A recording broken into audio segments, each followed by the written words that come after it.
Hey everyone, let's talk about another important topic that is never dealt with or explained properly by anyone, not through the education system, not by any of the pundits or politicians, anyone in the establishment media, or those who represent the First Nation communities or tribes in this country. I'm here to help you in that aspect, in that regard.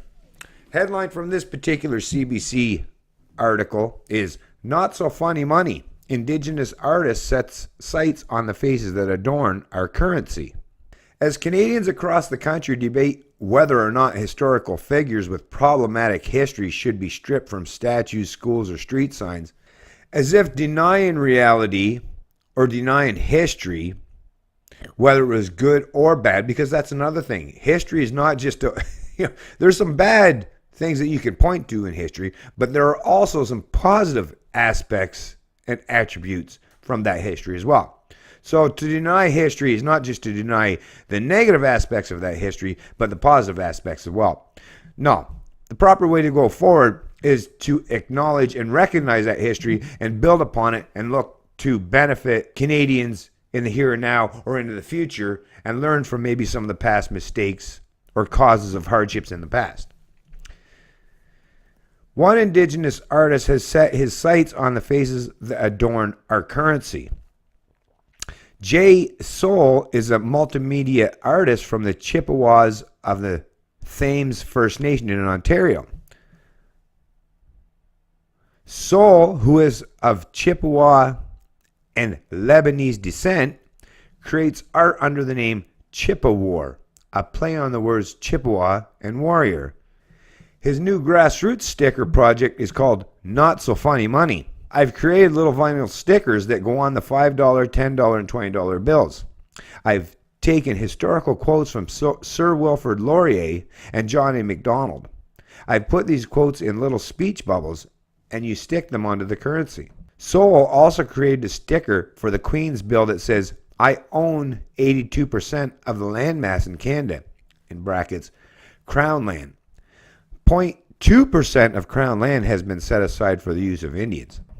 I think it's important for Canadians to understand that when we're asking for our lands to be returned to us, we're not asking for your homes or your cottage, your businesses, your small towns to move off of our land. What we're talking about getting back is that 82% of uninhabited Crown land, Soul explained.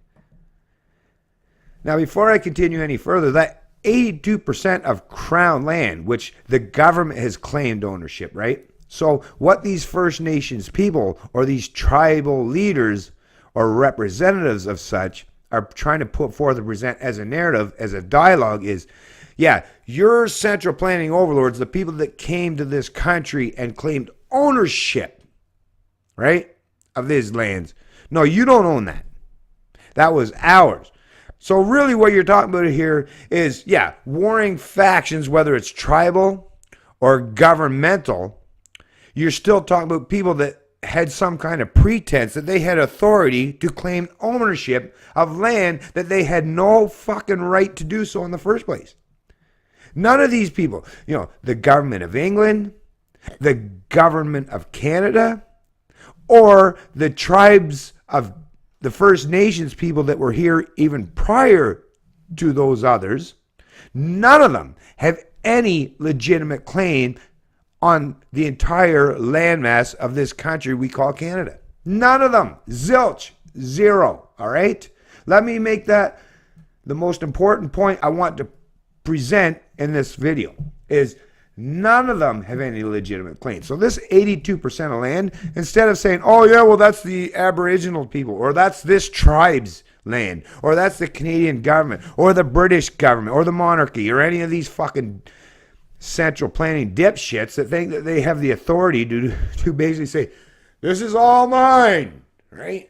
None of them have that authority. It's fucking bullshit. You as the average Canadian citizen, anyone that lives in this geographical landmass we call Canada, you have just as much claim. Hey, if you go out in somewhere where no one else has any legitimate claim of ownership in any parcel of land, so whether they were working it for a farm or a place for their homes, right? A homestead, or somewhere that they use for the grazing of their animals. Anyone that has any legitimate claim has always had to shown, under normal, natural property rights, is where you actually have to work that land and show that you have real world cause and effect correlation of what you do and how that is a benefit to you so you can sustain yourself. Nobody outside of that has any legitimate claim of just large sections of any particular geographical landmass. Today we're talking about Canada because I'm a Canadian, and this is a Canadian article in reference to land in Canada. But this would be the same no matter where you go all around the world. These central planning governments, whether it's monarchs in the past or democratic leaders, right, in the present, or First Nations leaders, none of them have any legitimate claim to say that, hey, I own all this. None of them own it. Everybody on this planet, even in the animal kingdom, think about it, there's no real politics in the animal kingdom, is there? Right? But they all have to live somewhere. If you're an animal that's born, you have to be able to at least claim some portion of the world where this is where I live, and I have to be able to feed myself. I have to be able to have somewhere where I can hunt or graze or whatever. Whether like I say, whether it's from the animal kingdom or the human, we all have to have somewhere where we can sustain our livelihoods. That's what it is to be alive, right?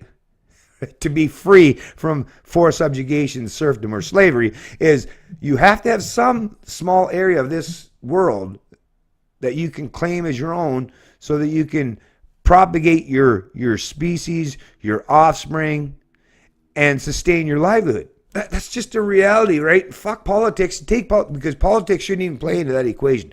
But central planning types, control freaks, and authoritarians, they want to claim ownership, and they want to bring even the fact that everyone needs somewhere where we can sustain our livelihoods so that we can exist in this world. They like to pretend that they can deny that reality and claim some kind of ownership over the entire world. So what? They can be fucking rent seekers and charge you or something, or manipulate you, or regulate, or dictate, or control how you can live and sustain your livelihood or your existence. That's really what we're talking about. Not So Funny Money started off as a research project on the buffalo, which led him to discover more about Canada's first leader, John A. Macdonald. Soul said during the project he learned things about Canadian history that he wasn't taught in school. Yeah, there's a lot of stuff you won't be taught in school. Yeah, if you rely on government education, that's not education. That's teaching you how to be a good little conformist, good little servant, good little subject, a good little slave. They're not going to give you the kind of education that you would really need or benefit from properly.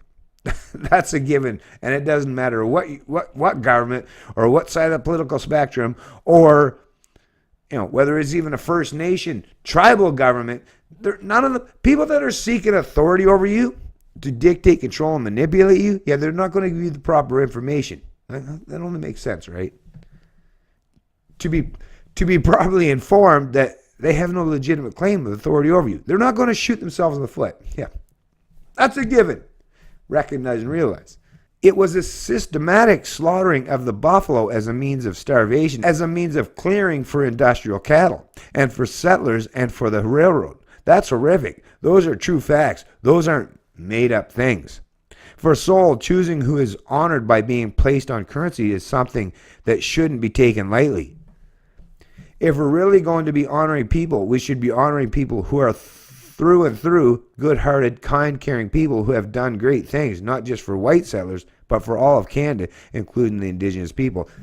Listen, a currency, see how political this is? A currency, which really should just be a way to exchange value, to store that value, and to measure that value on your productive labor, on your capacity, on your intellectual endeavors, or productivity, right? Currency is just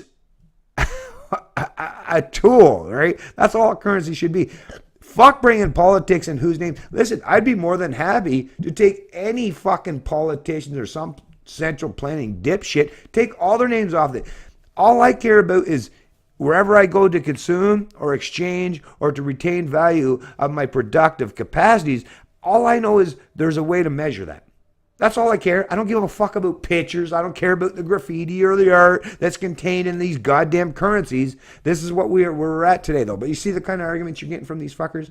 Now, I'll post a link to this article in the description of the video below, but I pretty much covered the most poignant and important aspects of this topic that we're trying to discuss, which is nobody, not you, not I, not a politician, not some guy in a stuffed shirt, has any legitimate claim of authority over entire geographical landmass. This is something in the future, whether it's in the near future, the midterm, or somewhere far off.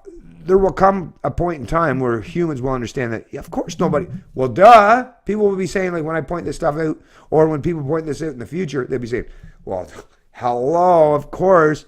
But look at it. We're not there yet. We're nowhere close to there yet. There's still people that are still putting forth, presenting this kind of narrative, this kind of dialogue, which, even though they try to pretend that they're trying to go against the Canadian government, you're basically legitimizing the kind of shit, because you're just saying, oh, I just don't like the way they do it. I want to do it in a different way. But you're still creating that central planning model, that central planning narrative, right? These tribes people. So listen, whether they're First Nations people or, Canadians outside of that First Nations endeavor, right? That other political, social, economic system that's entrenched in the Canadian psychology for so many people.